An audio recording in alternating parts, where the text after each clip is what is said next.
Welcome to your Wellness Academy's Intuitive Body Coach certification. This is Trauma and the Body. In this presentation, we will define trauma, discuss how it traps in the body, how it is presented, how we can build awareness, and how we cultivate the healing process.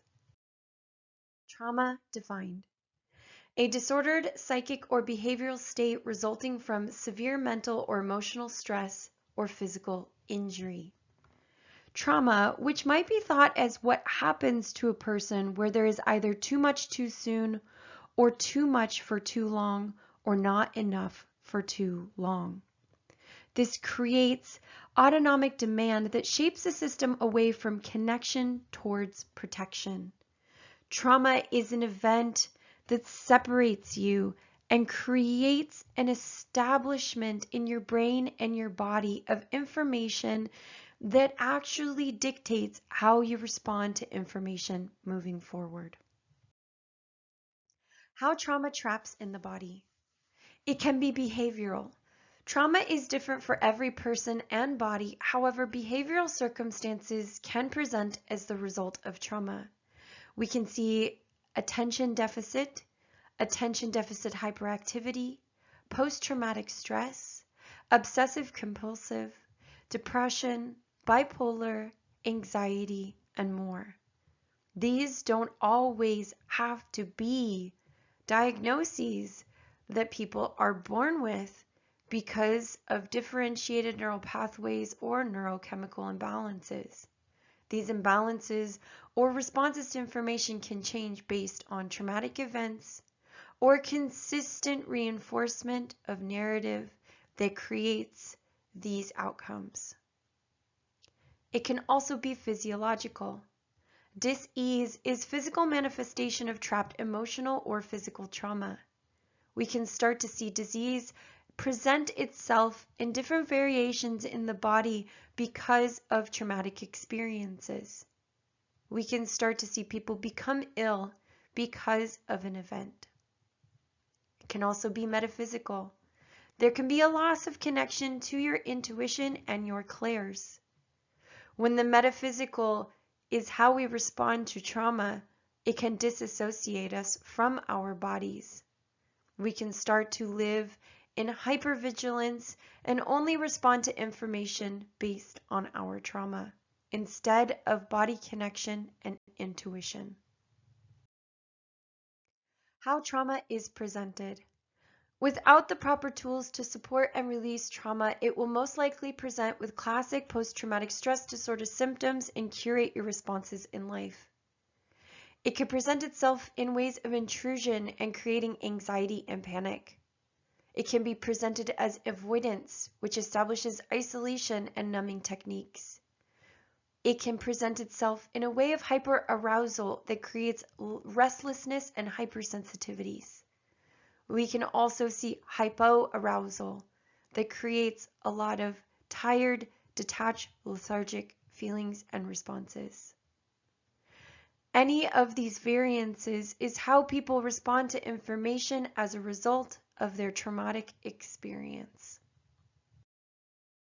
How to build awareness of trauma symptoms. Slow down and identify. Impulsive or paralyzed. Executive function and decision making is challenged in those who have not been supported in their choices. We can see people become impulsive in their decision making or paralyzed towards decision making.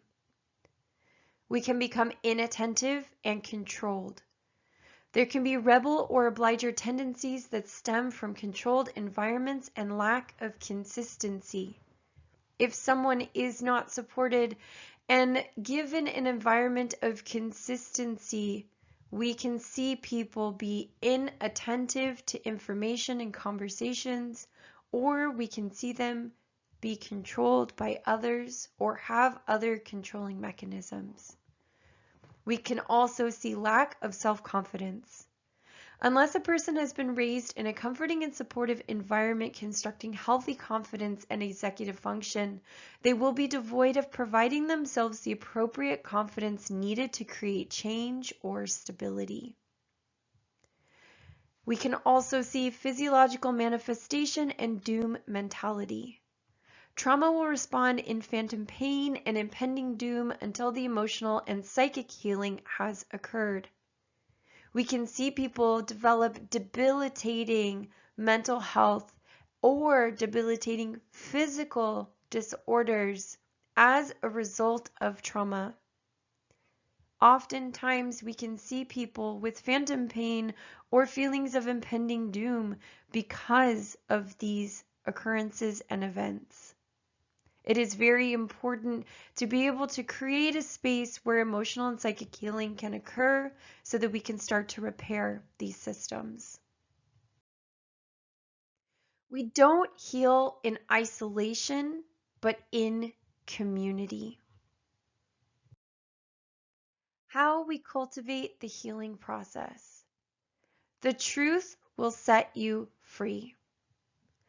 Belonging in safe spaces, speaking truth, being witnessed, validated, and guided to confidence and individuality will free the soul and begin the healing process. Everyone unfolds in their own unique way, but small incremental changes are profound and should be supported. It's very important to be able to create these safe spaces so people feel as though they can start to speak their truth. Witness them, validate them, guide them to their confidence and individuality. You will begin to free them and they will begin to heal. It is also very important to note that this is just education and trauma information. We are not trauma psychotherapists. We are not licensed mental health care providers. We are advocates and liaisons.